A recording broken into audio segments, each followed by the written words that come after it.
வணக்கம். 2025-26 ஆண்டினுடைய பட்ஜெட்டில் இந்திய அரசினுடைய வருவாயில் எந்த இனங்களில் அதிகமான வருவாய்கள் கிடைக்குது அப்படின்னு சொல்லிட்டு பார்க்க போகிறோம். அதாவது கடன்கள் மூலம் 24% வருவாய் நம்ம பெறுறோம். உள்நாட்டு கடன், வெளிநாட்டு கடன் என கடன்கள் மூலம் 24% பெறுறோம். அதுக்கு அடுத்தது வருமான வரியிலிருந்து ஒரு 22% பெறுறோம்.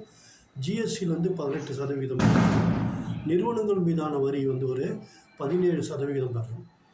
இது முக்கியமான வருவாய் இனங்கள்.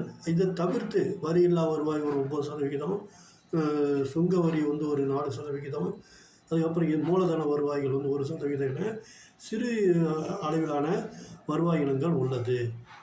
அது செலவுகளில் மொத்த செலவுகளில் எந்த செலவு நம்மளுக்கு அதிகமாக இருக்குது அப்படின்னு பார்க்கும்போது மாநில நிதி வரி பகிர்வு அது 22% இருக்குது. அதுக்கடுத்தது வட்டி செலுத்துகை ஒரு 20% இருக்குது.